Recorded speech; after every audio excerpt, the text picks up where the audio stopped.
Les médias arméniens diffusent l'information selon laquelle le Parlement européen a adopté des résolutions appelant au renforcement de la mission de l'UE en Arménie, au déploiement d'une mission supplémentaire à la frontière avec la Turquie, à l'imposition de sanctions contre Bakou à son propre détriment, au gel de nouveaux accords et à la suspension des négociations à leur sujet. Aussi ridicule que cela puisse paraître, les parlementaires européens, soit par ignorance, soit par sclérose ou démence, ont demandé aux autorités azerbaïdjanaises, qui ont déclaré à plusieurs reprises tout ce qui suit, de permettre le retour en toute sécurité de la population arménienne au Karabakh et de fournir des garanties solides pour la protection de leurs droits. Et le dernier accord dans cette cacophonie d'analphabétisme politique en faveur du lobby arménien a été l'appel lancé à l'Azerbaïdjan pour qu'il autorise la présence d'une mission de l'UE de son côté de la frontière au Karabakh.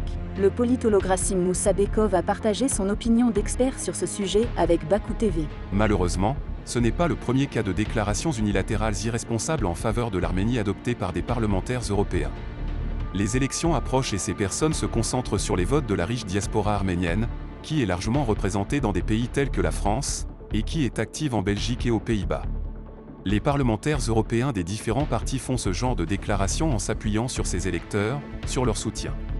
Heureusement, leurs déclarations n'ont aucune valeur. Elles n'ont aucune répercussion. Et l'Azerbaïdjan ne fera qu'en prendre acte.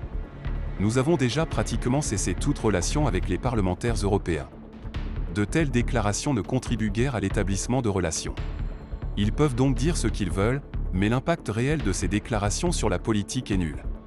C'est tout ce que je peux dire. J'espère que ce sera après les élections du Parlement européen, qui auront lieu en été, le nombre de ces députés irresponsables au Parlement européen sera au moins quelque peu réduit.